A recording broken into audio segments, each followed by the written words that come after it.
com for more Nigerian music anytime, anywhere. Alright. Asanwa, baby.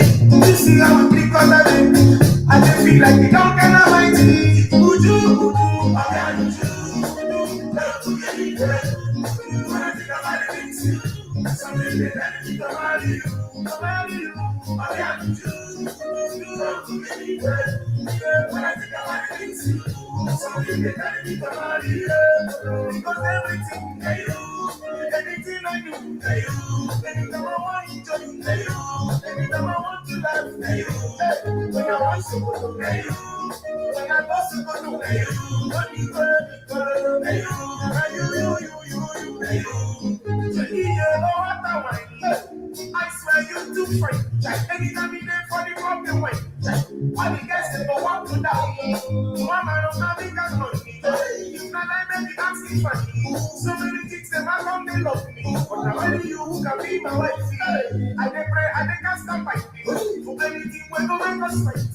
I never lie, say me love my you be the best quality of wife. Because everything that you, anything I do, that you, anytime I want you join, that you, anytime I want to laugh, that you, when I want to go, that you, when I go to go, that you, what you gonna do, that you, that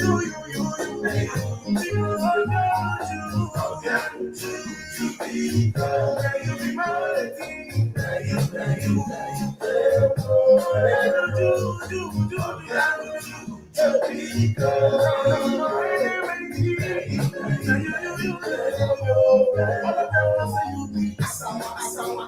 baby. I'm seeing you where I love you. Some of them they don't say that you do. Some people they call me Mumu. Some of them they call me Oluku. It doesn't matter what you them. My baby, now do you would you my shawty? Asanwa, baby. I want to show them say that you my baby, yeah. Baby, you I am you. Love to get it right. When I think about it, something get ready for you. I am you. Love to get it right. When I think about it, something get ready for you. Because everything that you, anything I do, that you, anytime I want to join, that you, anytime I want to laugh, that you, when I want to go, that you, when I go to go, that you, what you gonna be, that you, that you, everything that you're nothing come up, that you, because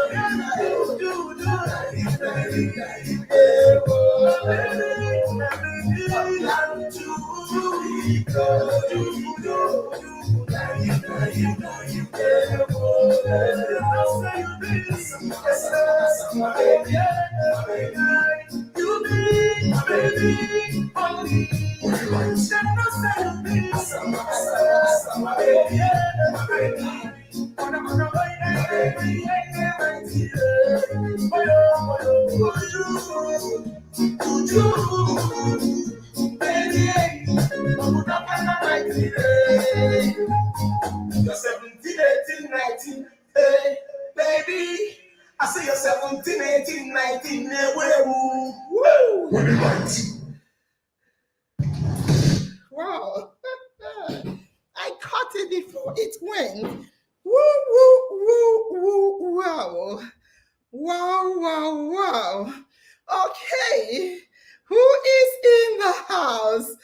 Eri Folami. Eri Folami is still dancing. Atta Fatima. How are you, Faith? Faith said, wow. Faith knows what I will say. Boss Ade said, good evening, ma. Good evening, Boss Ade. Modupe say, I don't know what that icon means. Nangok say, hello, ma'am. And Khadija say, please do share on all your social media and especially your social media handles. Yes. So our speakers, some of them are at the backstage. We are still struggling to get some of them in. Yes. And I will start. You know, tonight, where is our own icon. So tonight is the side chick versus side cork, part 4. Yes, yes, yes. Tonight we are going to try and wrap up. If we can, we'll do our best to wrap up side chick versus side cork, part 4. So our tonight's speakers, we intend to have, if network allows, our one and only IOM Professor Temitope. We are still awaiting him to join. Professor Temitope, yes, it's been a long time. We miss him. And we also have with us, a woman. We also have with us, I don't know how to classify her.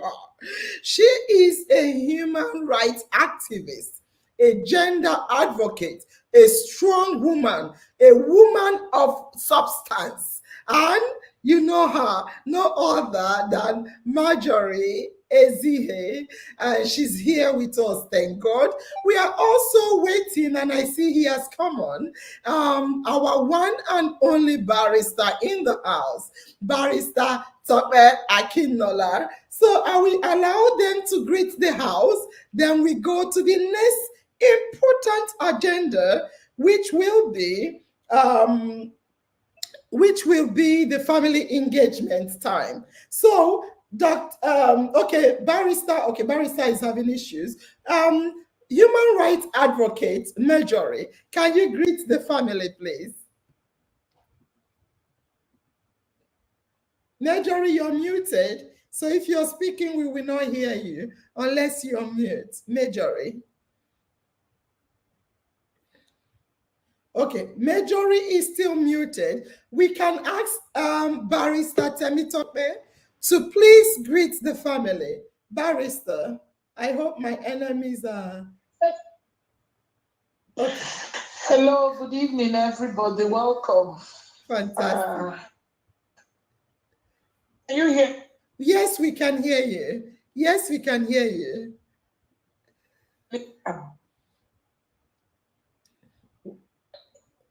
All right.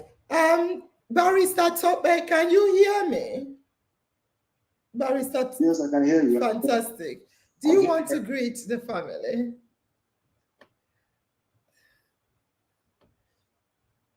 Oh, his enemy is well. Hello, I'm here. Okay, good. Do you want to greet the family, please?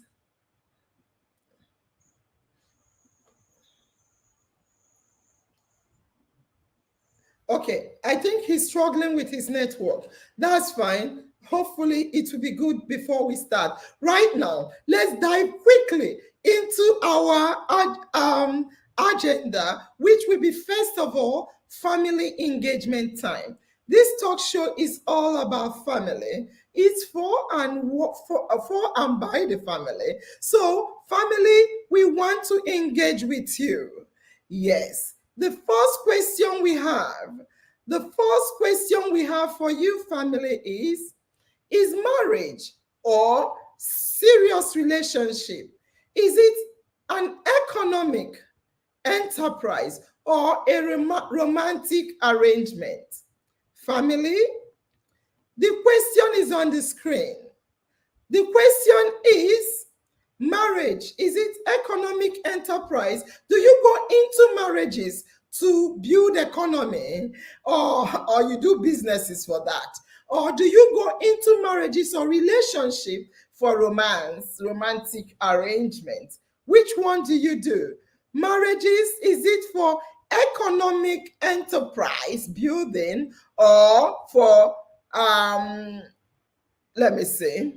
for romantic affairs? Okay, Chinazam said romantic arrangements. Okay, thank you. Mohammed said romantic arrangement. Fantastic, thank you. Please keep it coming. Keep it coming. Folami said romantic arrangement. Okay, thank you. Khadija said romantic Nina. Neo, fantastic. And in case you're just coming now, and Treasure said romantic. The question is, are relationships or marriages, are you going into it to build an economic enterprise or for a romantic arrangement? Comfort said this is serious so tonight. Yes, I've read this before. And Chichi said both. Ezine said romantic arrangement. Thank you very much. This family engagement time will be very quick because we want our speakers to be able to speak before the show finishes. So the next question I want to ask each and every one of you is, what percentage of people cheat? Family, out of 100%, what do you think? This one is not for just men or women. This is for both men and women. What percentage of human being, male and female, pastors and imams, everybody you know, individuals, professors, doctors, what percentage of people do cheat out of 100%? What percentage? Okay. Khadija say 87%. Okay. Christiana said 90%. Okay. I love that 10%. You're not. No, 50-50. I don't know which one you're still answering. Men cheat 50%. You see these people, una two target my boys, my men. I said both men and women. Yeah. What is the percentage of people that cheat? They say men cheat. Okay, oh man, we don't suffer. And defense said 99% of people cheat. Oni is a very holy woman. Oni say 40% of people cheat. Okay, Oni, thank you. Then Faith said 70% of people cheat. Okay. Fantastic. Rifi said 85% of people cheat. Okay. Femi said 60% of people cheat. Okay. Chinazam said 90% of people cheat. Please, family, I want to really, this figure will help us understand how the masses, the public, people out there, what is happening there. Although this is in our Mind Talk show. So I'll be quoting according to what you've given to me. Patience said 90%, Bosayo said 50%, and Tochukwu said 80%. Wow, that's fine. It's really not certain. So the next question now is, why, family? Why? We've been talking about side chick and side cock, side chick and side cock. The question now is, why do people cheat? The question is, why do people cheat? Let me see the answers. Why do people cheat? Otabe said, for lack of contentment, okay? Chijoke said greed. Greed of waiting. I need to know greedy. Greed for waiting. What are they greedy for? Mohammed said only God knows why people cheat. Nanshak said lack of trust and contentment. A lot of people are struggling. And Sylvia said heartbreak. Okay, the cheaters create heartbreak. Why do they give us heartbreak? Why do people cheat? Oloru Toba said because of money. Fantastic. Thank you very much. Khadija said lack of contentment, greed for material things. Okay. And Christopher said people cheat for nothing. People cheat for nothing, meaning they just want to cheat. And Femi said People cheat because of lack of understanding and lack of satisfaction. Fantastic. And Faith said lack of satisfaction. Jane I said lack of money make people to cheat. Wow. Chinaza said for satisfaction. Okay. Fantastic. And Tobias said because of money. The last, let me see if it's the last question. Okay, the second to the last question. Should cheating, should cheating end a relationship? If you're in a serious relationship or you're married, you're engaged to be married, and your partner, whomever they are, cheat, should you call the relationship off? Should cheating end a relationship?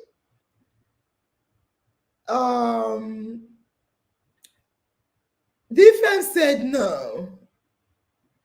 Ezine said because they want. Okay, she's answering. Chinaza said no. Ola BC said correct. Lack of contentment. Mohammed said, for me, yes. Cheating should end a relationship. Chinaza said no. Faith said to eat the she's still answering. Oh dear me. So we have gone to the next question, which said, should cheating, if you catch your spouse, your partner cheating, should you call off the relationship? I like this. And Christopher said, depending. Christiana said yes. Ilausu said no, it shouldn't. Yetunde said no. Defense said yes. I thought I saw defense say no before. Adenike said lack of discord. Discord? I don't understand. Ilausu said no. Chinto said yes, if it will continue. So he said, if the person continues, you should end the relationship. Treasure said, it depends. Shady said, betrayal of trust. Cheating can... Shady don't jump. He has jumped into what cheating does to people. So he said, cheating can cause deep emotional pain and erode trust. Shady, supple. And Jane said, yes, of course. You should end a relationship when your partner is cheating. Khadija said, yes, so if not enough for you, I beg, waiting remain. Hey, yeah. That's a strong one, Khadija. I hear you. Elizabeth said, if you love someone, you won't cheat on them. You didn't tell me if you end the relationship.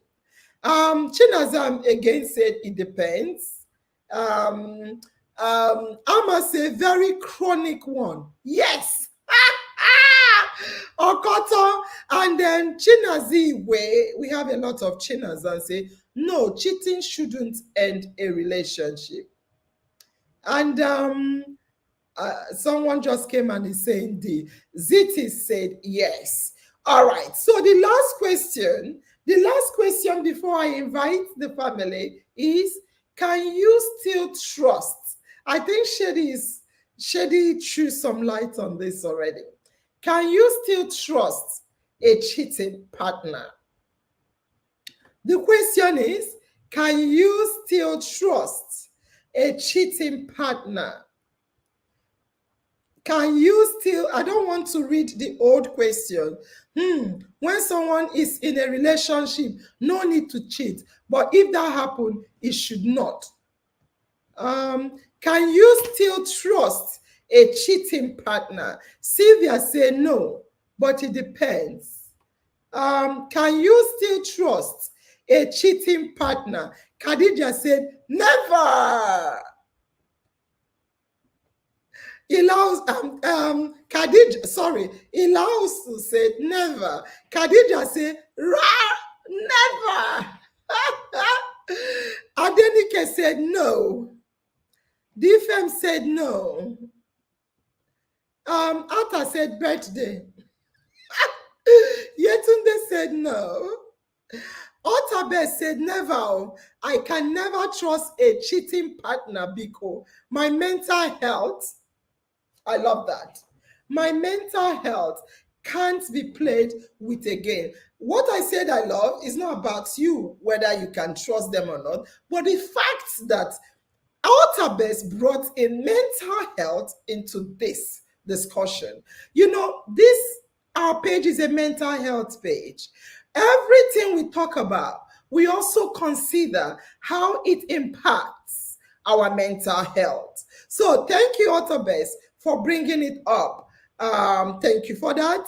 Ezine said no, she can't trust a cheating partner or someone that has cheated. I'ma say I no trust Linus na cheating partner. I go cheat. He go cheat or something. I go cheat.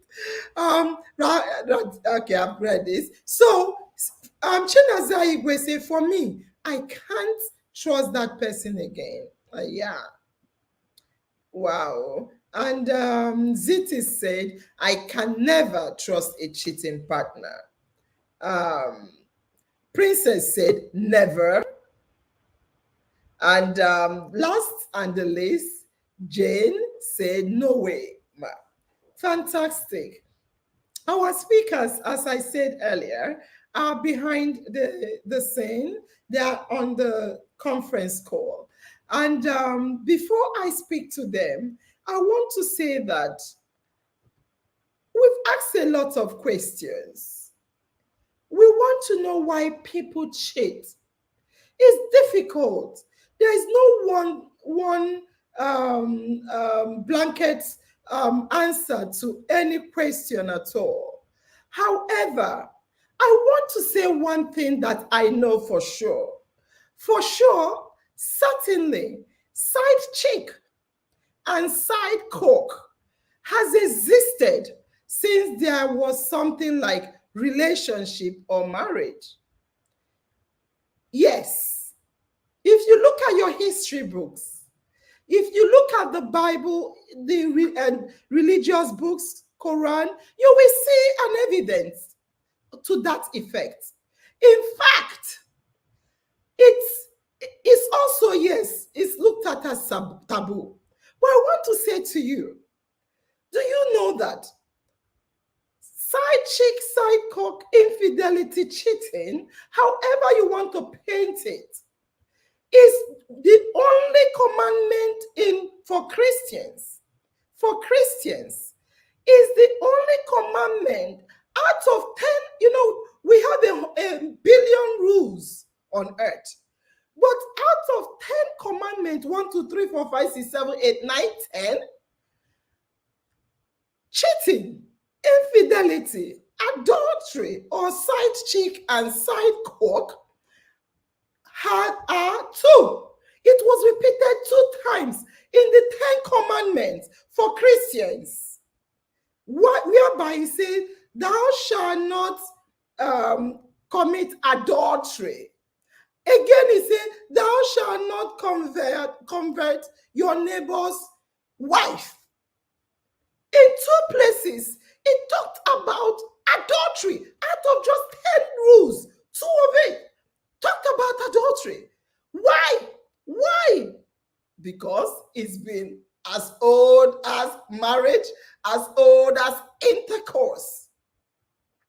Again, throughout history, no matter where you come from, men particularly had the license to cheat. I'm sorry to say this, but it's a fact. I'm not here. I love men. I love men. I have everybody around me are men, and I love my women as well. But let's say the truth. Read your history book. Read your religious book. Read your traditional book. Read the laws. Apart from currently, things are changing. Throughout history, no matter where you come from, white, black, pink, orange, as long as you look at the history, you will see that men practically had the license to cheat. with little or no consequence at all. We can cite a lot, but we all know the truth. Or we've all read our history books. And the worst of it all is that the cheating aspect of it is supported by a host of biological reasons why men should cheat, evolutionary theories why men should cheat. There are a lot of justification that justifies the need for men to cheat on hurt. They will say, marry 10 wives, marry 20, 50, you are a hunter. Yet,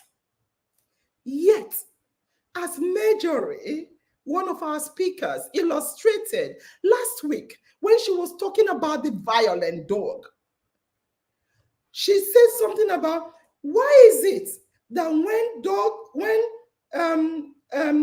a man rape, they start looking at the rapist. Meanwhile, if there is a violent dog on the street and is going about biting people, you cage the dog.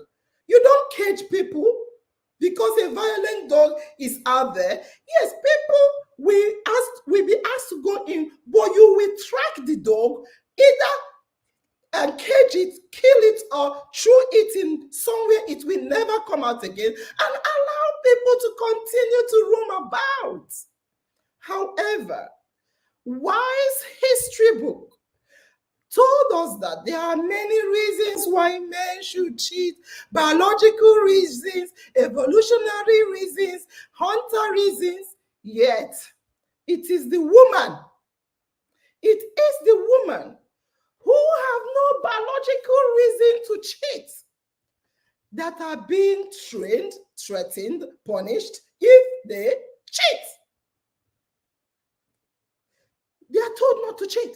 Women do not cheat. But you're telling me that men are wired to cheat. Women are not wired to cheat. All the rules in the tradition, all the things, and historically, you will see that women are the ones that are told, thou shalt not, don't cheat. If you cheat, this will happen to you. You'll be punished, you're shamed, you're stigmatized. Men are not. The double standard is as old as cheating itself. This double standard that men are allowed to cheat while women are not is as old as cheating. We can see it in our religious books, a lot of places. When it comes to sex, why is it the case? Because when it comes to sex, the pressure for men, generally speaking, is to boast, exaggerate. You will see men, come on, I hang out with my husband, I have brothers, I have sons that are big boys. When men are talking, it's something they don't even shy away with in their midst. They bring their side chick along and they hang out. Even as I'm married to my husband, his friends can bring side chicks and I'm looking at them. I can't do anything. I can't even say anything. And they held them. Yet, as I said, when it comes to side chick, men tend to boast and exaggerate. And when it comes to women, the pressure again for women is to hide, minimize, deny. Oh, I can't, I don't have. Does that mean they don't? Does that mean they don't?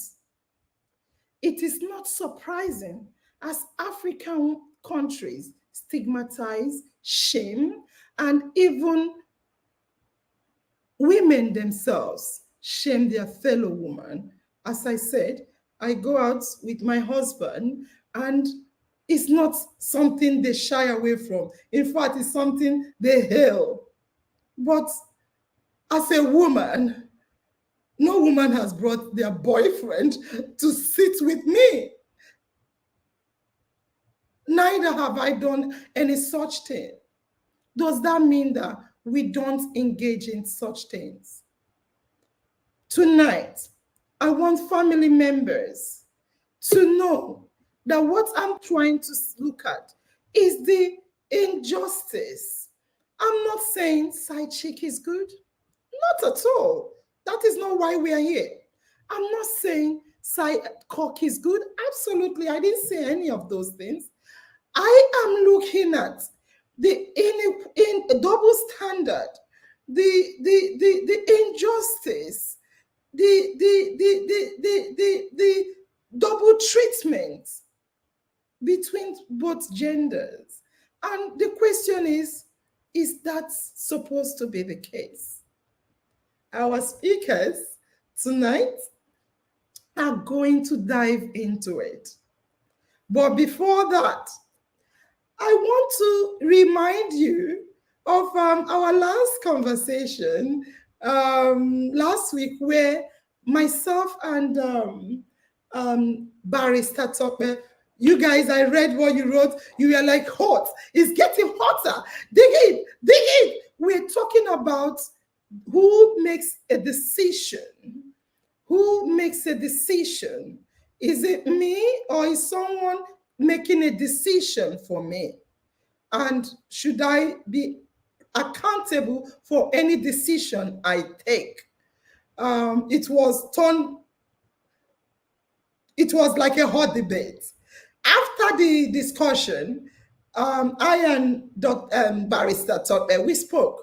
I want to unmute Barrister Tope to explain to you guys what we discussed, and what he said was I'll just allow him to talk. I don't want to talk for him. You know, I like talking. If you allow me, I'll speak for him. So, Barrister Tope, do you want to tell the family our discussion when I asked you, what was that all about? Have we reflected? What did you say?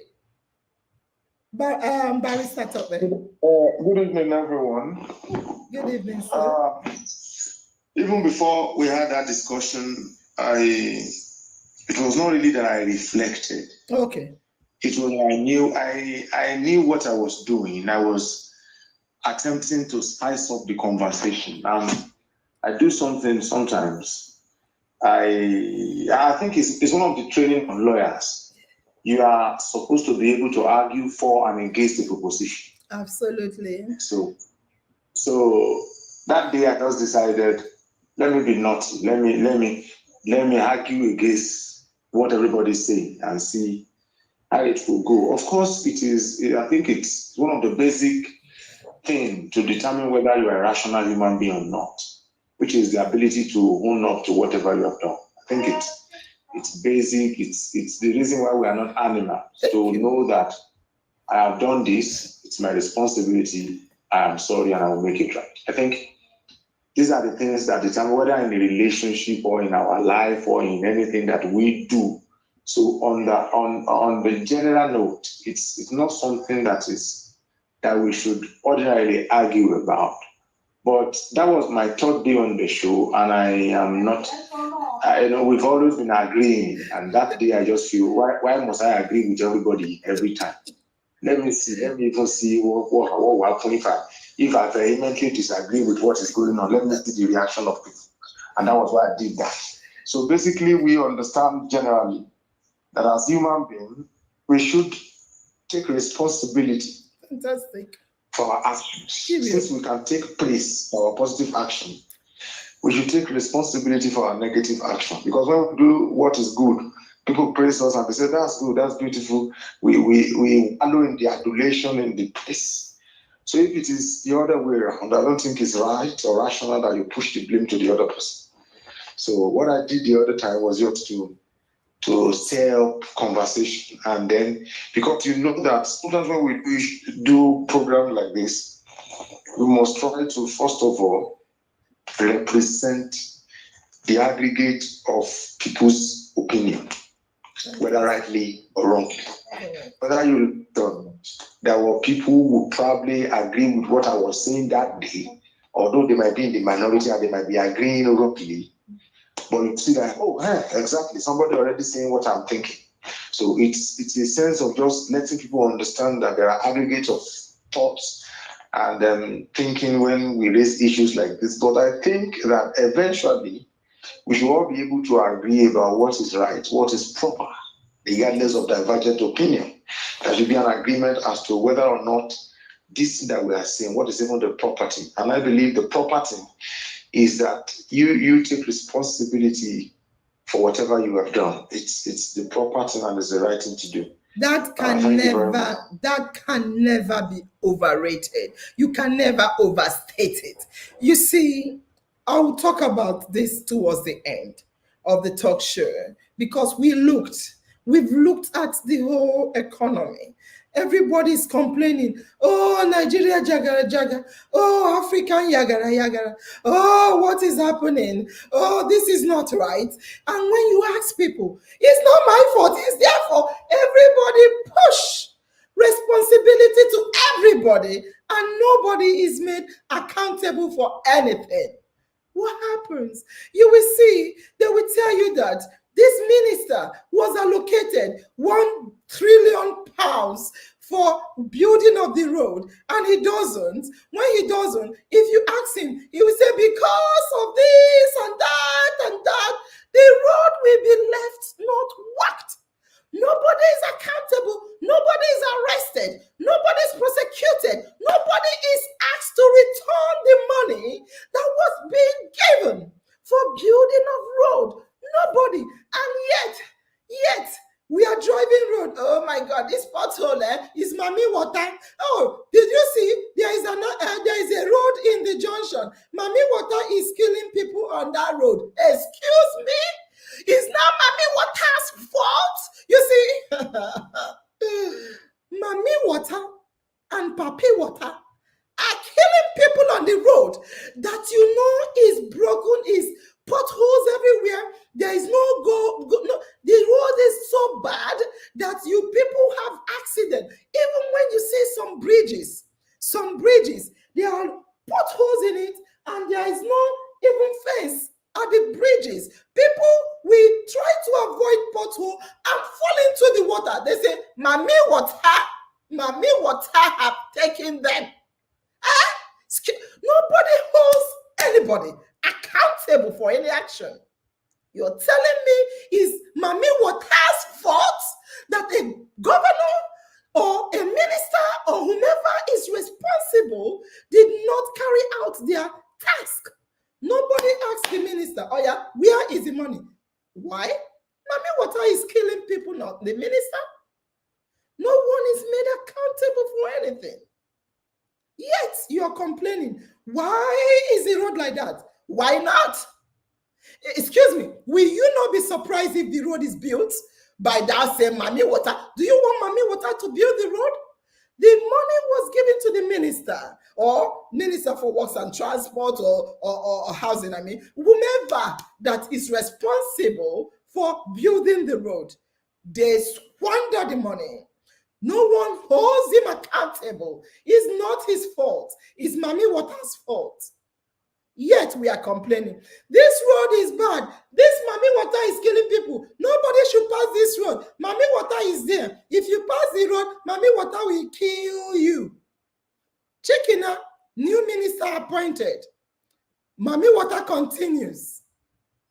When will we start taking responsibility, being accountable, and taking ownership of what we do or what we don't do that we are supposed to do? Let's wait for Mami Water. I wanted to ask you a question, Dr. Barrister Tope. Barrister Tope, before I ask Marjorie, since you spoke last, I want to find out from you, in the name of Side Chick and Side Cook, what do you think? I know there is no way we will say it's going to end. We can eradicate. We can't stop it. But what do you think we can do as individuals in a relationship to be accountable for our actions rather than look for who to blame for doing what is wrong? What do you think we can do? I think it will depend, first of all, on what can I call it? A desire to to make a change. You see, I am not a determinist. I do not believe that whatever will become has been predetermined. Because if you say that, it will mean that you no longer have control over your Fantastic. actions, which will also mean that whatever you do, either rightly or wrongly, has been hardwired into your destiny. Therefore, you are not accountable or guilty. Hey, my enemy is sick. Hello? I think hello? If you are going into a relationship, you must go into that relationship, first of all, as a person that is whole. Whole in the sense that, are you mentally ready? Fantastic. Are you psychologically ready? Are you financially ready? The other person, do you respect him or her? Do you value him or her? Do you love him or her? Now, if the answer to all these questions is in the affirmative, it will mean that to then be able to be loyal or fidelity to that person, you are already 50, 60, 70% there. Because you are in that relationship for all the right reasons and for all the right purposes. So when you go into a relationship with that kind of arrangement, preparedness, and mindset, you are better equipped to weather whatever storm that comes and then be truthful to your partner. And this does not is not limited to just romantic partners, business partners, partners in every facet of our lives as individuals. So if we want to be able to be accountable, we must first of all be accountable to ourselves as individuals. If you are accountable to yourself as an individual, such that you can correctly judge your conscience to know whether what you have done is in law we call something the reasonable man test. You know, every judge in psychology as well. Continue. The test of a reasonable man. Whatever your action is that action able to pass the test of a reasonable man? In other words, would a reasonable man say you have done well, or would a reasonable man say you have done badly? If you are able to then look at yourself, your action, and feel that you have passed the reasonable man test, you will be able to, one, determine a lot of things about the trajectory of your life, whether in relationship or in other facets of our lives. Now, I prefer, for example, to be respected even much more than to be feared or even loved, because sometimes love is not enough. Do you respect the humanity of the other person? Do you respect the totality of his being enough to strive every day to hurt them? Do you respect who they are enough to understand that this thing you are going to do will hurt them? Such that even when, quote and unquote, love dies, but the respect for their humanity that you still possess for them will stop you from doing that which will ultimately hurt them. So if you answer those questions and the answers are in the affirmative, then you can do better. You can then stop or minimize these things. And it begins from the individual. Like you always hammer, it's from the individual, because the whole world is a conglomerate of families. It's a conglomerate of a man, wife, children. Man, wife, children. Man, wife, woman, children. man, woman, children. Yeah. And then you have all of them together making a country, a continent, and the world.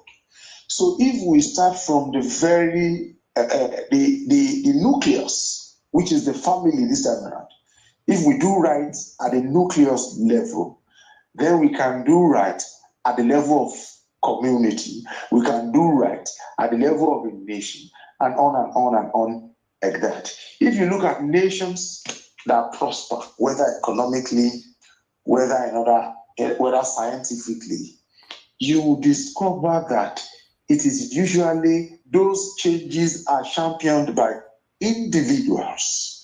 Usually, one person saw the need to change and then began that innovation. Absolutely. From him, began the innovation himself. When you look at the history of America, for example, you will see that the development that America witnessed today, the historical development, was championed by individuals who were not even government. Correct. The likes of J.P. Morgan, the likes of Rockefeller. These were people who saw the need for the American population to change. And they did it from a personal standpoint, such that even when government saw that, and then government now felt, okay, if an individual is doing this, and then it behoves us to also do the same. So if we want to, it's a popular saying that it should be change you want to see in the world. So I believe that that is the things that we could do to minimize. Although I believe also that we cannot eradicate it because of the human failure, the imperfection of the human being, but we can minimize it if we strive, to do so.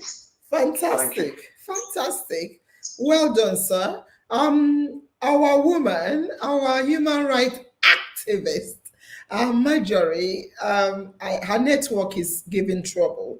I would like to go on to you again to ask another question, Tope. The question, I hear you. You talked about the reasonable man test, which is a wonderful test. Sometimes we also take account of the environment of that where we are, and I know you will say the reasonable man in that environment. Not that we don't have reasonable people. Let's be honest. I don't know why we refuse. I think I may have a bit of an idea. You've talked about how wonderful it is to be accountable for your action, which is, of course, and for me, I died here. Instead of me to if it's Zebediah, he say, in sake of me to agree, I died here. We all need to be accountable, but that's what we say. Are we? Do we? When I ask the question to the family members, who is responsible for another person's action, they said another person, and that is what you see in the society. That is what you see in the country when people apportion blame to others but themselves, and yet they are surprised why that person is not changing. The other day, I was speaking to my daughter, and I was asking her about side chick. And she said to me that she told me how for you to be a side chick, there is a lot. It's not one thing. But there's something she said about our African. She's a typical Nigerian like me as well. We go to Nigeria a lot. And I also enrolled her in school in Nigeria. One time I wanted us to relocate back to Nigeria. I took her to Nigeria and enrolled her in the school in Nigeria. She went to school in Abuja for few period of time. So she said to me, Mommy, that Africa, they look for who to apportion blame to. And Nigeria, that I was, they always look for the supernatural. She is the one that taught me. My daughter taught me that if they see nobody, they give it to supernatural, because it's very difficult to question supernatural. You will say, oh, it's Mami Water that tempted Papi Water that came and seduced me to sleep with her. You see, it's not me. I did not sleep with this woman. For instance, the worst case scenario, if you ever catch or caught a pastor, a man of God, whomever, whatever religion, denomination, whatever religious group they belong, you see them committing an adultery or fornication or cheating. How dare you? How dare you question a man of God? People attack. If, for instance, Nurse Angel is dating on a mutual ground a man of God, whomever, whatever your religion, dating a man of God, and probably I was razzled. I don't like to be razzled. I was razzled and I agreed to date a man of God. If that ever come to light, the whole universe will attack me. Who, maybe I was like, oh, I don't want, he will say, don't worry, I'll cover you, I'll block you, I'll do this, I'll do that. I'm like, I'm scared. They say, don't worry. I say, please, I don't, he may be the one to even entice me. Yeah, but that doesn't matter who enticed whom. I'm responsible. I've seen someone at the backstage. I'm responsible for my action. So now, when a man of God and myself are dating, mutual ground, and the community finds out, the man of God is exempt. The man of God is exempt because I seduced him, a demon entered him. Everybody is to be blamed. Okay, worst case scenario, I'm even talking about mutual ground. Worst case scenario, the man of God rapes me. The man of God rapes me. What was I wearing? Where was I? Why did I go there? The devil possessed me to charm him to rape me. You see, what I'm trying to say is, be it as it may, we fail to apportion accountability to those people that are responsible. No, it's not him. It's the devil. Who am I to question the devil? That man's case is thrown into the bush. Nobody prosecutes him. No way. Instead, I will be the one to be stigmatized and shamed. Look at her, a woman. Woe betides you. Woe unto you. You seduce him. Look at what you're wearing. Look at how you are. Oh, she even have breasts. No, I won't have breasts in the Allah. I won't have breasts. Oh, she even showed part of course, yes. Oh, you are the cause. You caused it. You made him to rape you. Period. Case closed. Oh yeah, go again. In fact, in some cases, I'll be beaten. A man of God raped me. What happens? I will be beaten. Shameless idiot. No wonder you're not married. Idiot. Prostitute. Look at her. You look at, can a sane person wear this? And a sane person can rape. I wanted to ask you another question, but I want to introduce to you guys our one and only professor of IOM, Dr. Temi Tope. We love you and we miss you, Professor Temi Tope. Good evening. You want to say greetings to the house? Then I ask my brother another question. You're muted. Let's see. Yes, good evening in our minds, family. In our mind, always in my mind. Fantastic. My destiny is in my hands. The most esteemed family on earth. Yes. The most joyous family, happy family. And Los Angel, it's a privilege to be here again tonight. Good evening, everyone. We missed you. We missed you. We are like, where is our Dr. Temitope? But we have a representative of you, and he's even your namesake on the phone call, and he's Barrister Tope. So, Dr. Temitope, welcome. The family are saying they miss you. They are welcoming you. They say, I miss you. You're welcome, sir. Prof. Yeah. Yes. So, yes, I've pictured a case of lack of accountability. We all preach accountability, but the society holds a different person from the culprit accountable for someone else's action, and yet we are shocked. Um, there is something I want to ask. So, since you're here, Dr. Professor, I know you're a professor. You don't need to be ready to talk to us. Yeah, we are talking about the side chick and the side quirk. I love your IOM talk. We are talking about side chick and side quirk, and the fact that we have double standard treatment for the man versus the woman. And also, we are looking at why are people not made accountable for their actions? Rather, they say, it's this person that made me.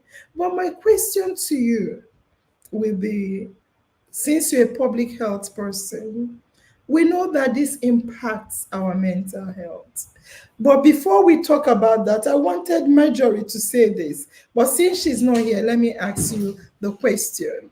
The question I want to ask you is this. Women, when we have, or men, but let's talk about women. It also is the same with men. But women, when they see their husband, you see, because we are talking about accountability. So when they see their husband cheating, their husband is cheating with a woman, and you meet them outside, what we do is start hitting the woman. They leave their husband that is cheating on them, and they start punching the woman he's cheating with. Meaning that I would like you to tell me the meaning and tell me what you think about it and what is your advice to women on that.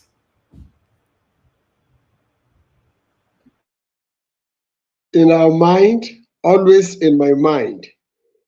For a very long time, my mind was very much so close knitted with every one of you, and I just couldn't find a part. Not until tonight, gladly and joyfully, I can see your faces and hear your voices again. In our mind again, always in my mind, and that my destiny is in my hand. Now, if you look at that very slogan that we use in our mind talk show, it provides an answers to the question I'm asked. That okay? The question is, in our mind, always in my mind, and that my destiny is in my hand. For the man, where is his destiny? For the woman, where is her destiny? Now let's answer the question simply. You cannot deny, you cannot separate our culture from our way of life and our responses to issues of life. And again, we have allowed the culture to also erode our sense of religious judgment. Culture and religion has so much taken our sense of reasoning. Now, no wonder Karl Marx said that religion is the opium of the masses. Now, you can't deny the fact that civilization too is far away from us. Okay, and that affects our sense of judgment. Now, in a society where we have the man, we have the woman, there is nothing like a tenable excuse for committing an error, regardless of your social status or class in the society. You are not justified, you are inexcusable, okay, for whatsoever reason, to go around with another man's wife, or that you're married to start looking for another lady. And now let's not look at this particular scenario. In the instance where the man is caught, and then the woman is the one being at a disadvantage, maybe being wrongly accused or wrongly being battered. Now, again, you can't deny the fact that that's the culture. That's the culture. You know, the African culture doesn't look at it critically, rationally, and objectively. Now, the fact is, at this instance, at this scene, or at this scenario, the two of them are guilty.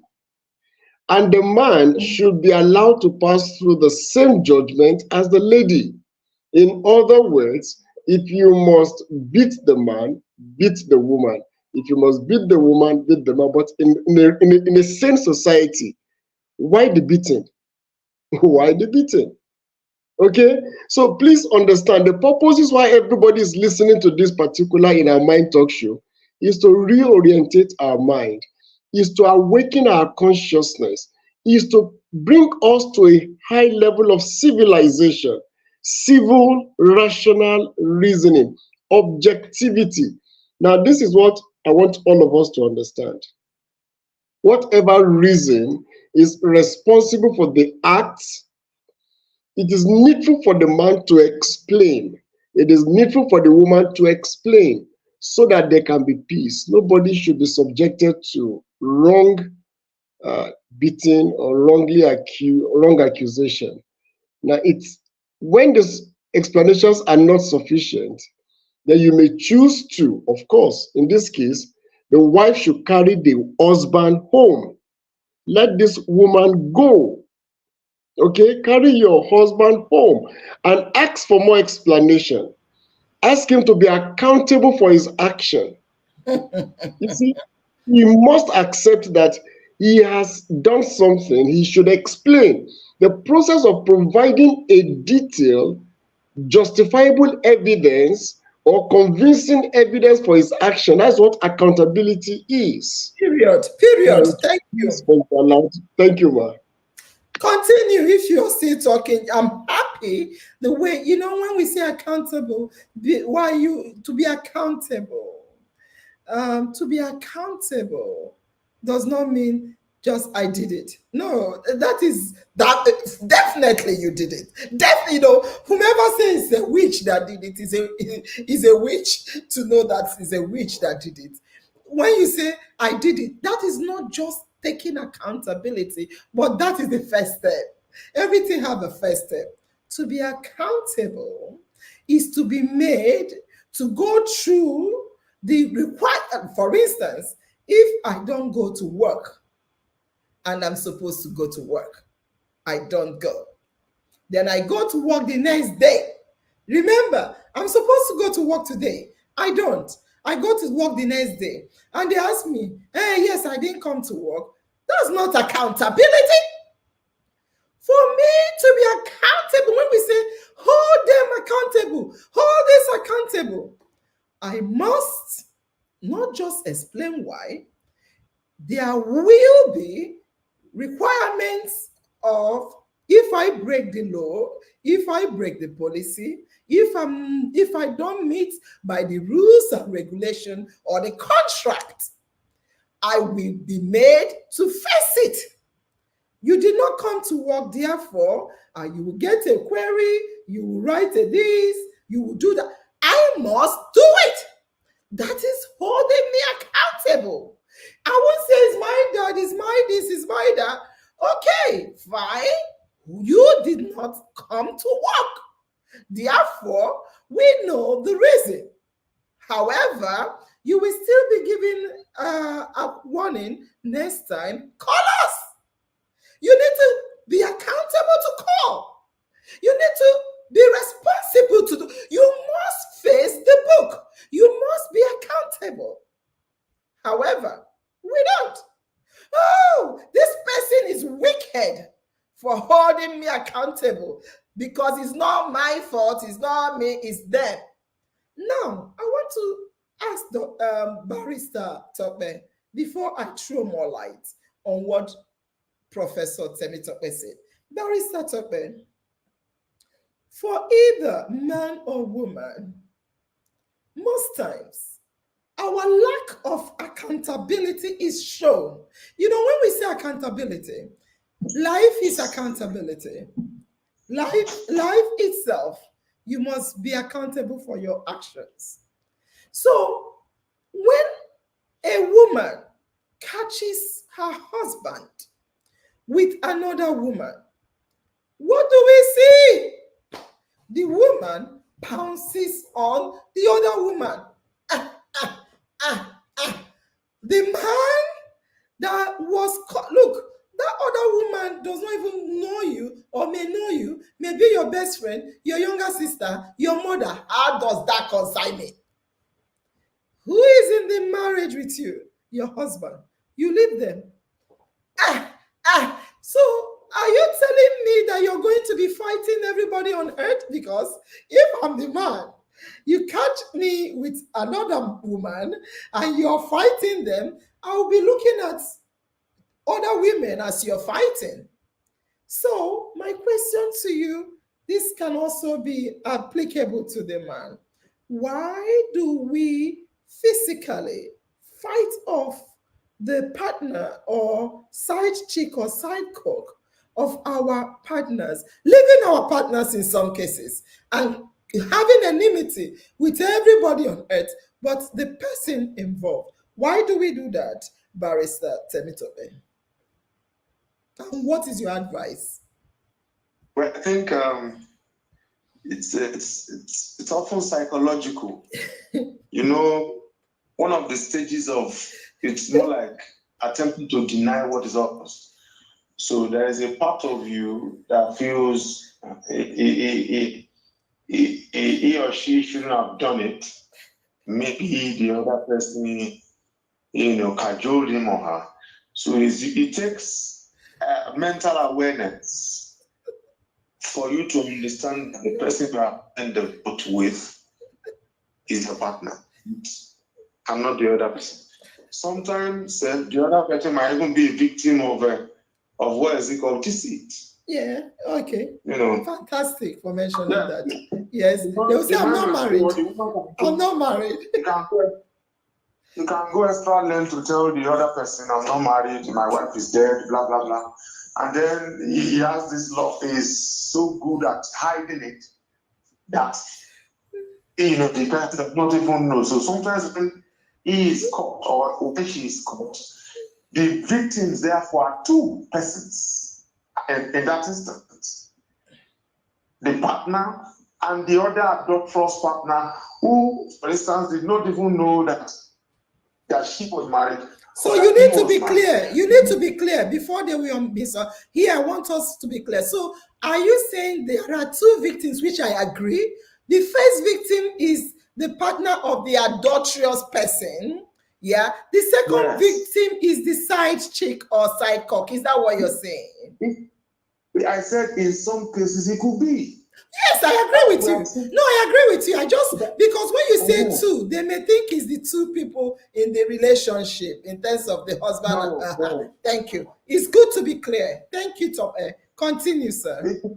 We've had instances where a man will leave his wife and children, and then he relocates to another place because of work, for example, and then he gets there, find another woman, goes all out to convince her that has never been married, or that they were, or that they are divorced. You know these things happen.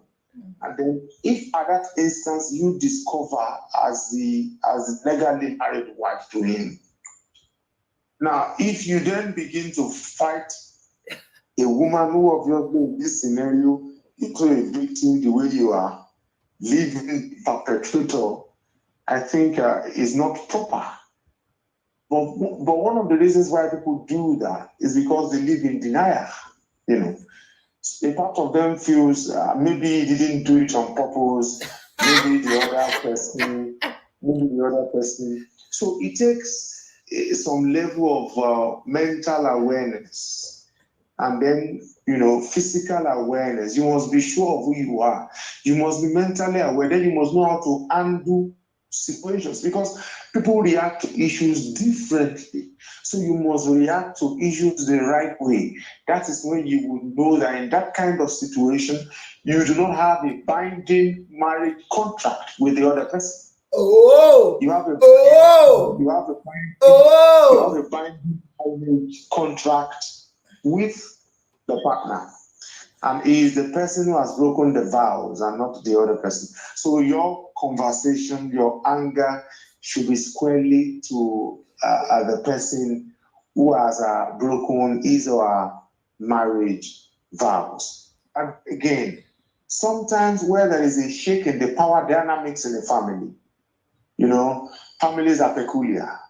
Sometimes some partners lord over, each other or one another, as the case may be. Yeah. So because of that, because he's afraid of the husband or afraid of the wife, or the wife has emasculated him or the husband has emasculated her, and when he discovers that kind of thing, he's so afraid he cannot confront who obviously is the culprit.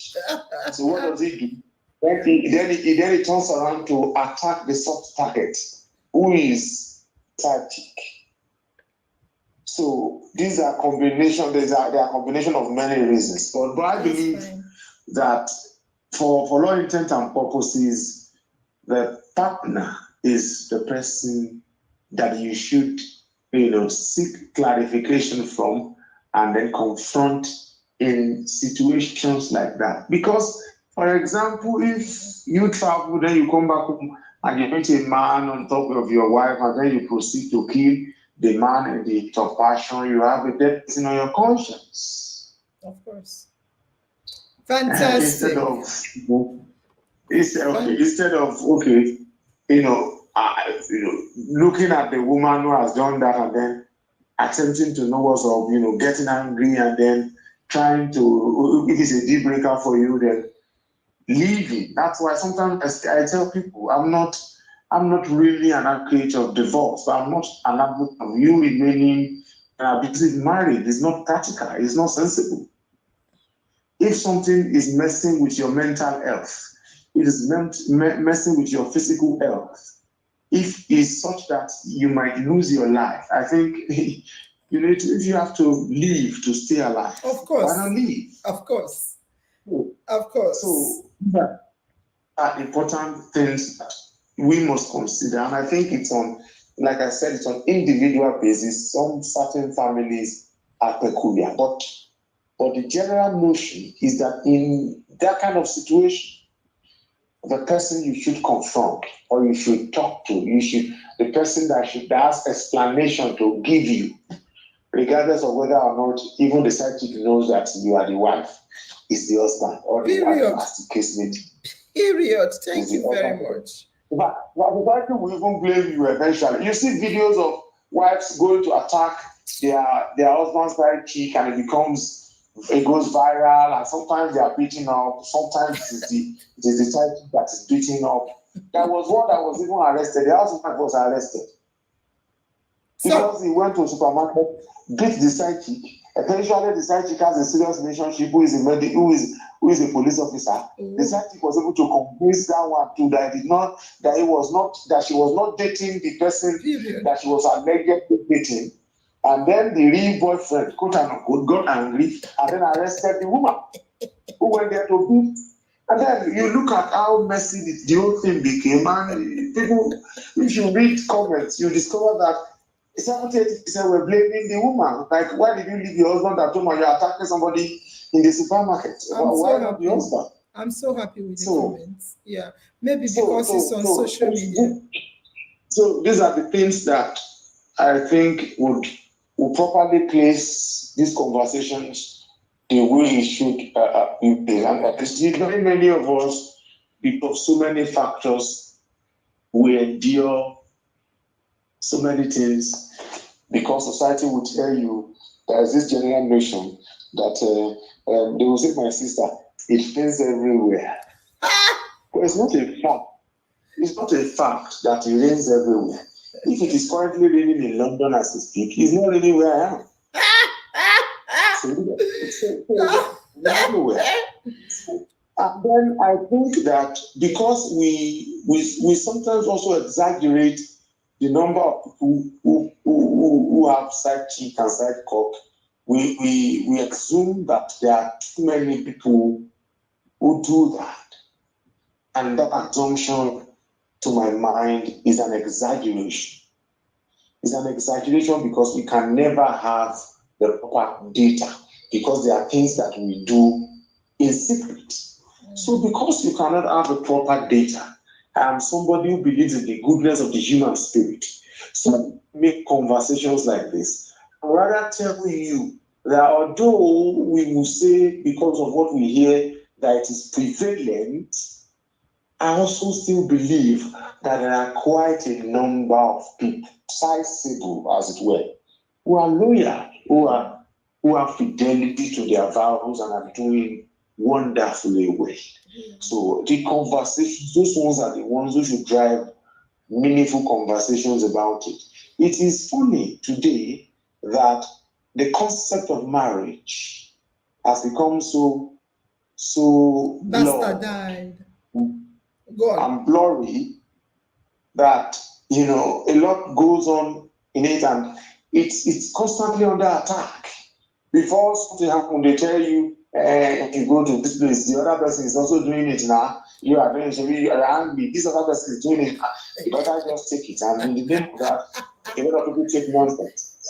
So I believe that to the family of In Our Mind talk show, always on my mind, is my destiny is in my hand. I'm trying to learn our logo and our what is it called? You're going to pay Dr. Temitope our slogan. Yeah, you're going to pay Dr. Temitope to teach you. He's your namesake. So thank you. All right. So I believe that the person to talk to is that person who did it. Fantastic. So that's thank you very much. Thank you very much. You've both spoken so well. Thank you for muting. Thank you very much, because I have seen a lot of cases, like you said, a lot of times, and I'm speaking to both men and women. What we are doing here, I want to say, we can't stop. I just, if we have ears, we hear. I just read out to you. I read out history. I said to you, historically, cheating is as old as relationship. Immediately there were two people, there is a third person. And history books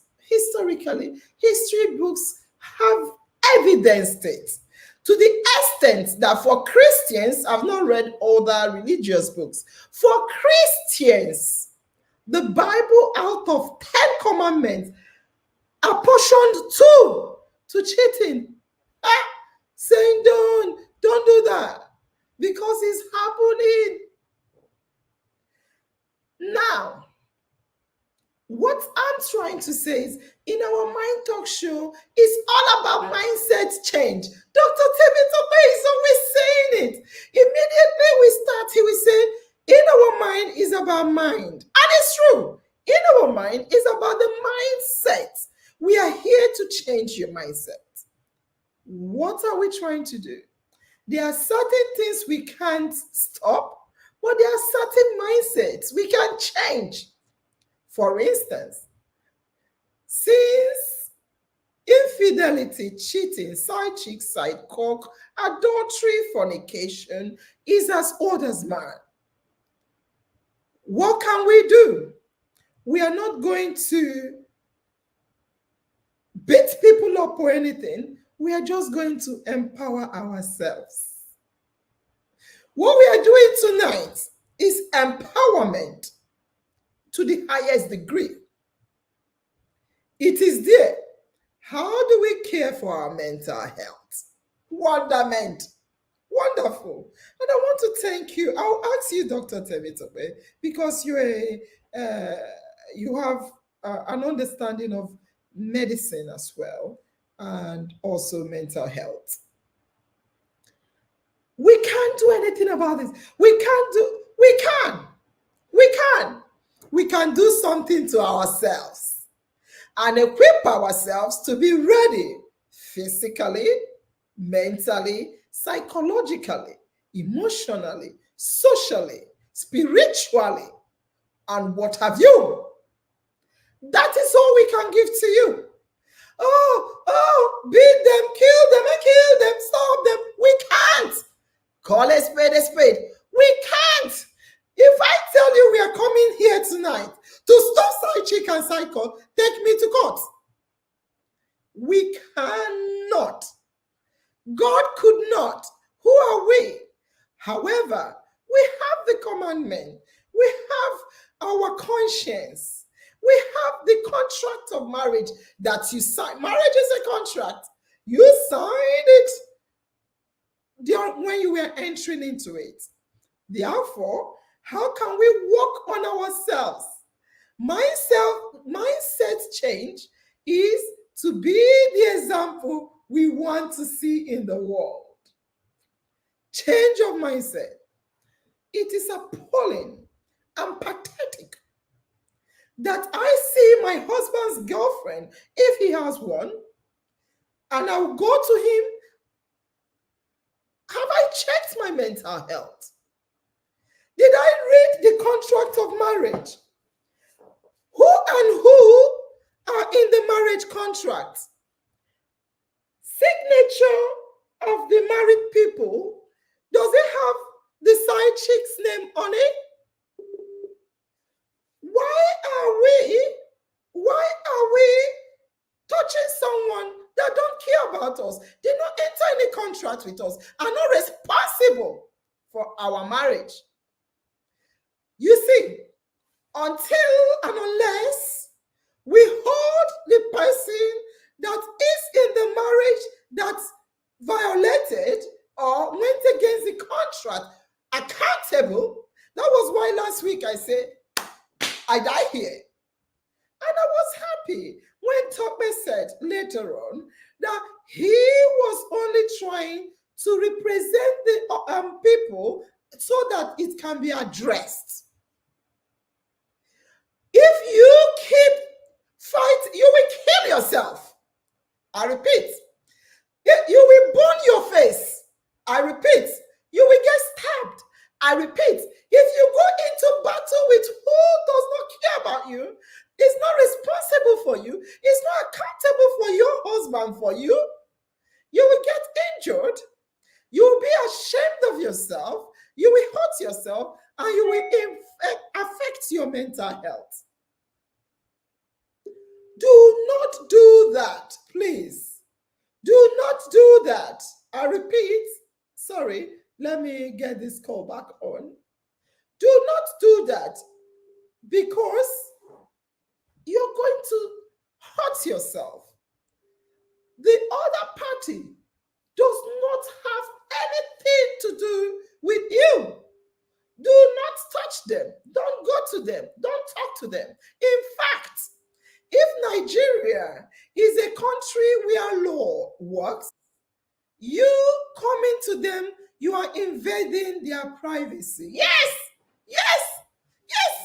How? She's with my husband. Get out. How does that? How is she with your husband? Like Temitope said, your husband may have lied to them that he's not in any marriage with you. Get it? Your husband, if you're living with him, could tell them you're the cousin. Get it? He could tell them that you and him are no longer having sexual intercourse. Yes. That both of you are no longer together. Yes. Your husband can say anything. They are not responsible for your marriage.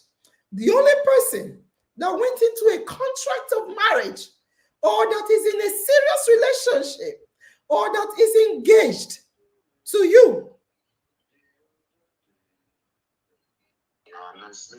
Would you stay with me? Are you singing? Are you singing, sir? Mute. So the only person in a relationship with you is your partner. Only one, unless you're into polygamy and what have you. As long as he's your partner, he is in relationship with you, she is in relationship with you, and the partner, is accountable. Do not touch the other party. Please, I beg you. They do, in fact, the other party can report you for but they can report you for harassment if you have not touched them. If you go to them, they can call and report you for harassment. Get out! I don't want you. Don't come close to me. I don't know you. Don't come to me. Get away. Go and meet your husband. Get it. Go and meet your wife. Go home and settle your case. Don't come to my house. Don't attack me on the street. Don't ask me any question. I don't want to talk to you. I don't care about you. I don't know you. I don't want to know you. I know you, but I don't care about you. Who is in the relationship with you is your partner, your husband, your wife, your partner. Why are you going to people? Why are you fighting? If you want to fight, go to WrestleMania. Stop it. Stop it. Stop it. Take your partner if you want and sort it out with them if you're interested. Or if you don't want, just go your own way, JJ Kuje. Stop violating other people. Stop touching people that are not responsible for that. Continue until you get one blow, 7 apples. Continue. Now, I want to repeat. Stop it. Don't touch the partner. The only person in the relationship that signed a contract, that exchanged ring with you, is the only person you will hold accountable for their action against the marriage, not the third party. I beg you, please stop doing that. Because when you start fighting other people, you're milking your partner, you're fueling them, you're giving them certificates to continue. You don't know that, because they'll be bold and say, I can cheat. Nothing happens to me. Nothing will happen to me. It's the other person that is in trouble. So, for the other partner that is going about boxing, if I'm the partner that you're fighting for me, I'll be going exploring, testing. You fight, oh, you go tired. Now you go fight. Now you go say you no go fight again. How will you be fighting like a mad person? You're fighting everyone around you for an action done by me. Or that's your partner who does that. Take your partner, sit down, and have a conversation with them. If you don't want to do so, go your own way. Do not endanger people's life. You're not allowed to hit. Don't do that. In fact, I'll tell you a story. If you go and attack your partner's side chick or side cock, guess what? Your partner will go to the side chick and side cock that you attack to double the action.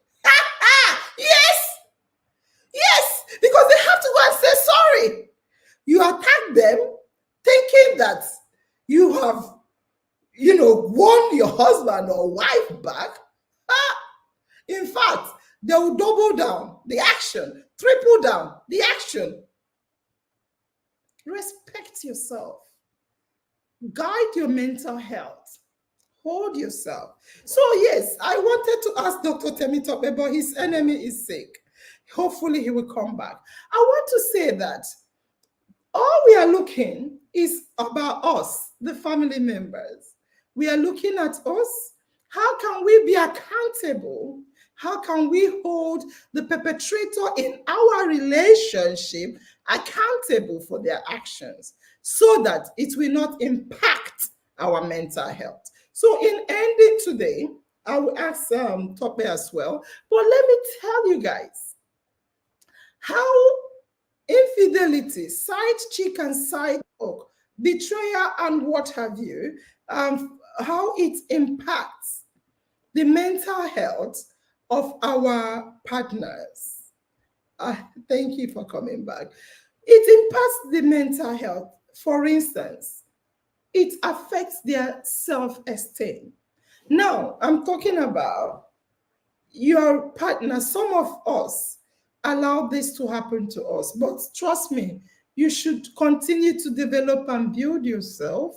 You should continue to hold on to yourself so that things like that will not affect you. Like Tokbe said, he said, if it will affect your mental health, please take a walk to save yourself. Some people, they rather die there than to be without a relationship that they don't even have, because the relationship they think they have, they don't even have it.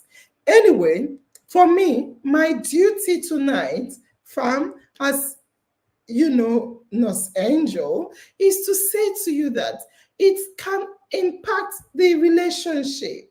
Definitely. But overall, it can impact on our mental health. Both parties, and in some cases, the partner of the side cock. What will it do? It can even make sometimes some women or even some men will say, what's happening to me? What is it about me? Where am I lacking? Am I ugly? Oh my God, what's that? Am I too short? Am I too small? Do I not last? Do I not have swags? How do I learn? Is it the doggy style? What am I lacking? Oh, am I worthless? Oh, am I smelling? Oh, am I? They now start thinking, you see, like I asked family members the other day and I was shocked. The shock I got is I know we have a lot of work to do on ourselves. I asked, who is responsible when the partner cheats? Who is to be blamed? Who is accountable for the action? They say the woman. That if a man cheats, whose fault is it? Who is accountable for it? The woman, both us. You see, that us is what impacts our mental health. As long as we don't call a spade, is you decided to do this, you are accountable for it. No, it's us. We decided to do it. What will happen? It impacts on our self-esteem. What is it about me that made him do what he did? Is it because I'm not good? Is it because my breast is too big or too small or too flat or too up or too? Because I tell you the truth, even if you like, be mommy water, a cheat will still cheat on you. Be Miss Nigeria, Miss Universe, and Miss World. In fact, they will say they don't like beautiful women. They'll go to an ugly, sorry to say that.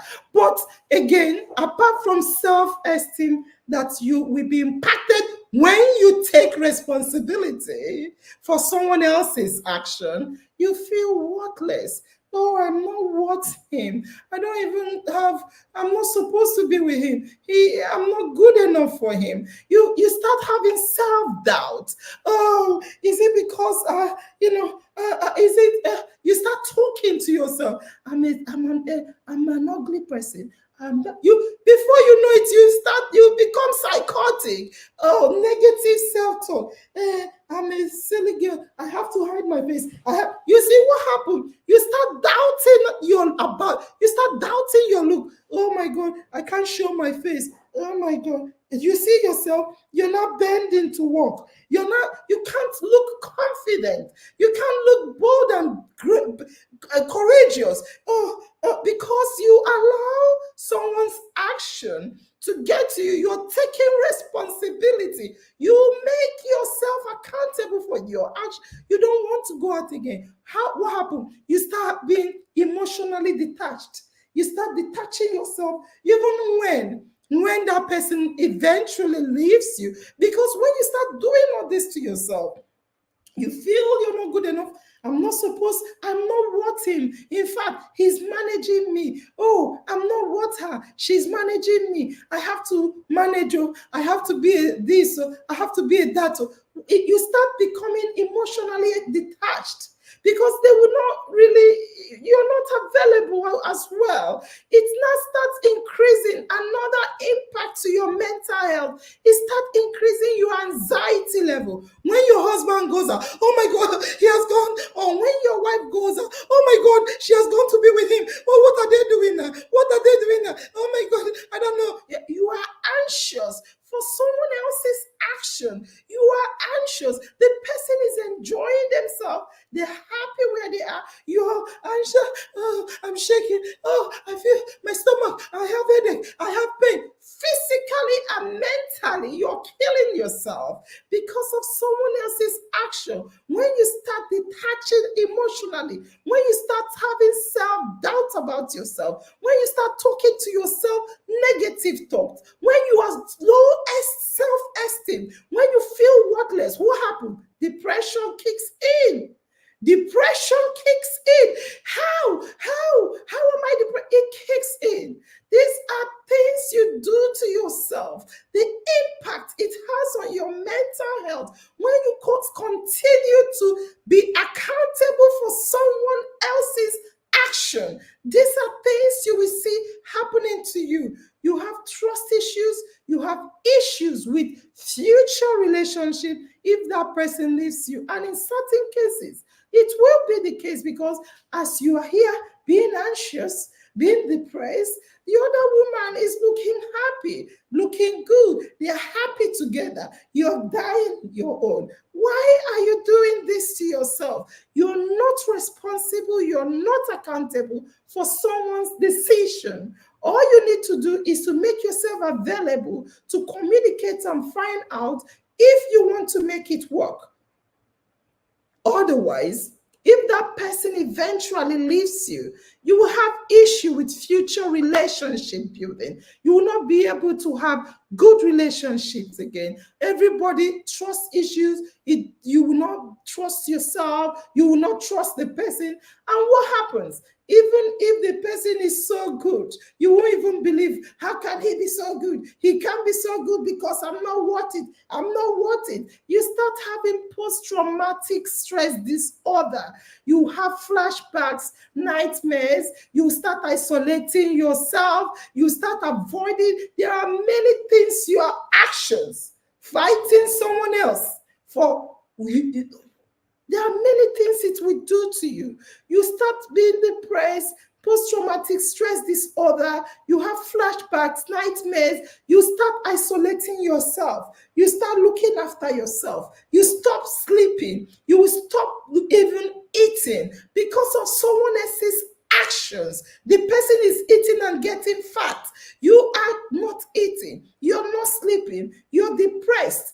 Spiritually, emotionally, psychologically, physically, you can even at the end begin to have suicidal ideation. Why?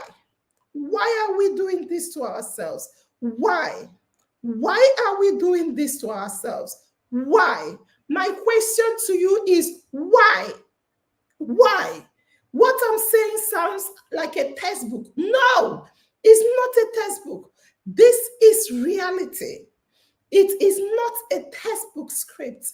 This is reality. As long as you feel another woman is the person's fault, as long as you feel is the other person's fault, what will happen to you is all the things I just told you that will happen to you. You will start feeling low. I don't want to keep repeating myself, but I want to tell you that it is definitely real. Absolutely real. You need to give account.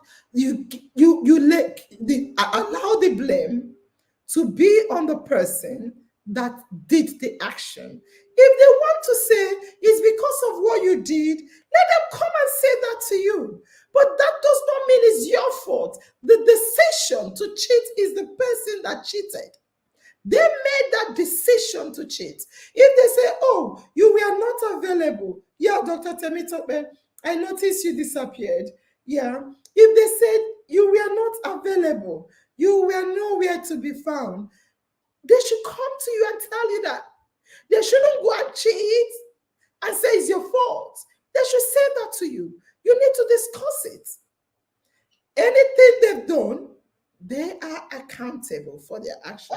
Dr. Temitope, I see you're no longer in the screen, on the screen, but you're here. What do you have to say? I don't know if you heard certain things I said regarding the mental health, especially when people refuse to accept that it's not their fault. It's this person's decision. They did it, not me. I just laid out how it impacts on the mental health. What say you? In our mind, always in my mind. Hello, ma. Yes, I can hear you. Continue, sir. Thank you very much. My destiny is in my hand. I sincerely apologize. I had to exit the scene, the studio. Again, mentally, everybody needs to be fit. And the simple explanation I want to give is, do not allow the third party, possibly the second party inclusive, to be responsible for your mental degeneration. Fantastic. Mental instability and emotional imbalance. You should be in charge. For instance, I'll give you a practical example. In our Mind Talk show, please appreciate the quality and the quantity of the knowledge you are gaining. In terms of trying to have a better understanding of all you're gaining, is best if you're able to apply it rightly. Do not allow somebody's actions or inactions to be responsible for certain misdeed or misbehavior you may want to embark on. Rather, just like it's been said, you should learn to be accountable for your action. If you as a woman will assault another woman, you should know that you must be responsible. If you are taken to prison, so be it. Yes. Do not say because of my husband. It is your action as responsible for why you are now. Dr. Temitope, 1 second. Just I love what you said. As we were saying, if you are taken to prison, your partner is free to continue fighting. Please stop, family. I love you. Continue, Dr. Temitope. You're on point. Dr. Temitope. Yes, thank you very much. So everybody listening, young or old, married or not married, please can you know tonight, you have every reason to be happy. Yes. You have every reason to live a healthy life. You have every reason to live a long life, longevity. In other words, do not allow another person to be responsible for why you should cut short your life. And the explanation is very clear. You were now being tutored to know that there was a contract. Can you mute? Sorry. So, Barrister Tope, please mute. Barrister Tope, please mute. Barrister. Okay. Oh, Dr. Temitope, continue. Okay, that there is a contract between you as a wife and your husband, and that in that contract, only the two of you are signatory. Oh. In other words, if any of you breaches the contract, goes against the contract, let that person be accountable, not the third party that is not known to law. It is a popular saying in law, anything that is not known to law, to that extent of its inconsistency, is null and void. Oh. So you have no justification, you have no case before the law. So the third person, in ideal sense, except if peradventure there is that clash that that person too must have wrongly overreacted and is asked to also pay for his action or her action. But please, as a married woman, stay within your space, stay within your limits. Do not break the law. Do not violate the law. Don't violate another woman's law. This is a civilized environment. Correct. Please outgrow all forms of rustic or cultural impeding sense of judgment. Thank you very much, ma'am. Fantastic. You've nailed it. You've put the nail on the head. Before I go, Barrister, I see you. I'll ask you a question. Someone wrote, Mercy Bernard. Mercy Bernard said, Ma, when one is in love, it's not easy to just walk away. Again, I do not want to be misquoted. Sweetheart, IOM family member, Mercy, good evening. I love you. I said, I cannot stop. I can't stop side chick and side cock. Not even, no one can. It's as old as relationship. Therefore, when it happens to you, I don't know what you will do. I did not tell you what you will do in terms of walk away or not. I never said it. What I said, Mercy Bernard, is I want to prepare you to be accountable for yourself and to hold the right person accountable for their actions. I never said walk away or walk in. Because if you walk away, I'm not going to say where will you go to, because there may be reasons for walking away, which is best. There may be reason to try to rekindle the relationship, which is also good depending on you. You make the decision, not me. All we are doing tonight, and I gave a disclaimer, I'm not here to justify or condemn or correct or stop. I can't do that. I'm here to equip the family members, Mercy, which you are one of us. I'm here to equip you on how to guide your mental health. Because if you remember, I said in our Mind Talk show, it's all about mental health. I'm a mental health nurse. So looking and knowing that I can't stop it, what can I do for the family member is to change the mindset. How am I changing the mindset? I'm trying to teach us, talk to us to be accountable for our actions. And I'm also trying to tell us to be careful. I'm sick. To be careful for not to allow this impact on our mental health. You don't want that. Some people die in the name of love. I don't want to die. Some people say they rather die than to, guard themselves. I wouldn't want any family member to do so. However, Mercy, as I said, I did not say walk or stay. No, I won't tell you that. You are in it, not me. That is why I say hold the party responsible.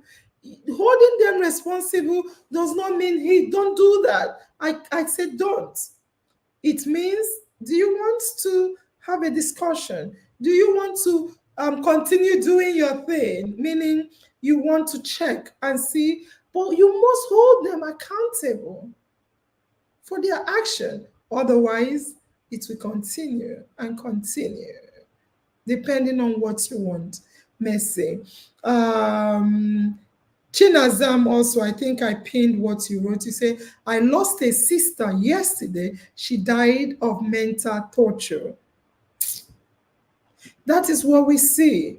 A lot of people rather die than save themselves. So all I'm telling you and talking about, all we are doing tonight is to know how can we guard and ensure that we don't suffer our mental, physical, social, spiritual, psychological, emotional well-being. Barrister Tokbe. Yeah. I just want you to give us your closing remark. This will be a kind of wrap-up for our side chick. We'll continue on our. Sometimes it's also because we don't know our rights. Inside, people say, "Why do I always say right?" Because everything about in the world is about your human rights. If you don't know your rights, not to be abused, and like those people that fight, they don't know it's against the human rights of that person. That's why there are many human rights we need to learn. We need to know our human rights. And if we do, we will not be victims of certain things that we fall victims to. So, Barrister, in closing, we would like to hear your last closing comments. Then I read some of the family, then dance. Thank you. Thank you, everybody. It's been nice joining this family. I think basically what we are trying to do, I believe, is that we are attempting to equip ourselves with the requisite mental fortitude to deal with issues, particularly issues of side cheek and side cock. And I want to say this as a passing note that you should understand your value as an individual, the value that you carry as a person. And nobody has the unless you unwittingly permit the other person, nobody should be able to undervalue your humanity. So I believe very strongly. I like that. You need to break it down for them. It's very important statement you made there. Yes, unless you permit the other person, nobody should undervalue your humanity. We are all humans, and because we are, we should treat each other with respect, and the respect should be mutual. And a situation where there is mutual respect, you would know what is proper way to act to the other person, regardless of whether or not you are dating them or the relationship is just platonic. So on a passing note, I think besides just ethic and self-cook, in our day-to-day relationship, we should strive to be better human beings. Fantastic. Thank you very much. Fantastic. And Dr. Temitope, just your closing. I know you've spoken. You know we love you and we missed you. What do you have to say in closing? In our mind, always in my mind, my destiny, your destiny is in your hand. Fantastic. In other words, do not give room for deception. Fantastic. Anything that is the product of your hand is what belongs to you. Fantastic. Whatever anybody uses that makes you feel as if your labor of your hand does not value, has no value, then it's a deception. So please labor to do what is right. Do not throw away the value you are gaining from this platform in our Mind Talk Show. You are the best. Nos Angel treasures you. Yeah. Glad to meet Barrister Temitope tonight. It's a pleasure and hope to see you. And Nos Angel, you are just the greatest. We can't praise you enough. We keep singing your praises. Don't go to sleep without saying to yourself, I'm going to live within the ambit of the law. I'm not going to break the law. Beating another woman, another man that is not in your contract is breaking the law. And breaking the law will take you to where you don't like. Fantastic. Thank you, Nos Angel. Thank you very much. And I want to say this. If this is all we go to bed with,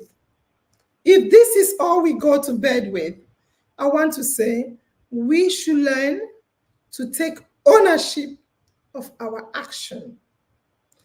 Last week, we talked about it for like an hour, back and forth.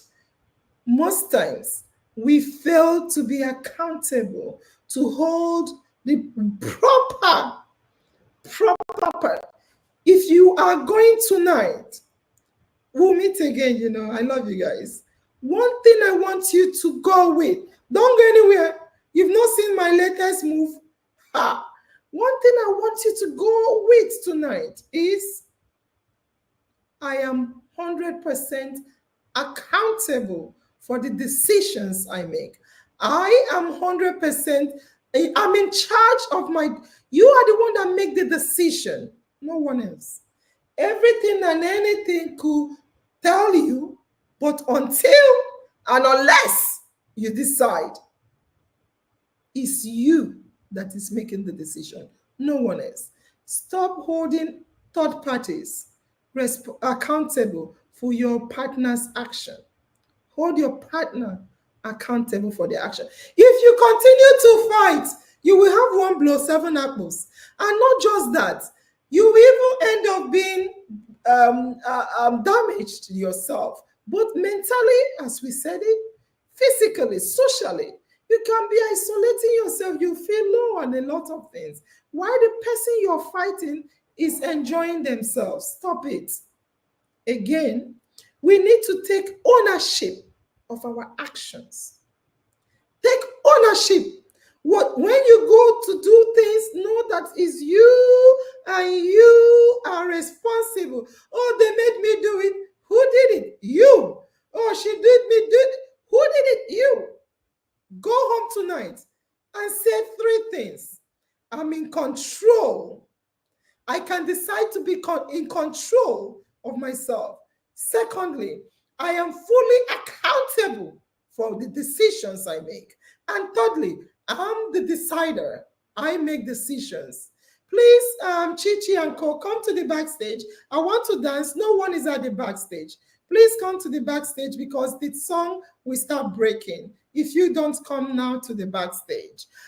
So I will want to dance. Let me see what the family members are saying. Chichi and Co, Chin Talk, Ilausu, come to the backstage.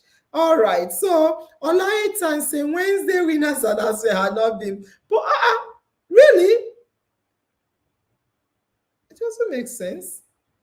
Thank you. We'll talk about it tonight. Thank you, Obiano, for coming. All right. So Madeline say yes, so mommy, you are right. We really need. We'll talk about this more. Let me just dance and go. I love you guys because if I start reading, we'll enter 2 hours. I'll be waiting, and they'll hold me accountable for that.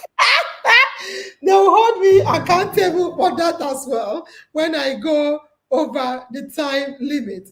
I'm accountable. I will not say it's the family members that caused it. Thank you guys for coming to the backstage. Let's dance and go.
Baby, make I kiss you, baby, oh. Lisa, Lisa, baby, I beg you, don't treat me like that. Lisa, Mona Lisa, baby, I beg you, don't treat me like that. Yeah, love, love, baby, oh, make you give me, like you, baby, I will give you love, give you love, and I promise to give you, like you, baby, love, love, baby, oh, give me, like you, I will give you love, give you love, and I promise to give you, like you, I'll be there. Wow.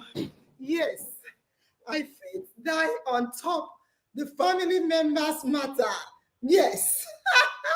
You guys know I can die for your matter. So we have to go. We have to close. Paul, I love Paul, Baba Wale, and Adenike say thanks. Thank you guys for dancing with me. I love you and I can die for your matter. Yes, absolutely. Okay, so we have to go. I saw somebody say that we've not announced the winner's announcement. I will not allow Chibes to talk because we need to go. In our mind, it's always in my mind, and your destiny is definitely in your hands. Your destiny, yours is not in the side chick, side cock, side man, and side woman. It's in your own hands. And I want to repeat, your destiny. You allow whatever you are accounting, your destiny is in your hands. No one else. Oh, is this? No, it's not them. It's you. Until and unless you accept that your destiny is in your hands, no one can control you. You'll be in full control and the decision maker, the pilot of your life. Side chick and side cock can do you no harm. Next week, we'll look at another topic. Good night, family members. I love you. Bye-bye.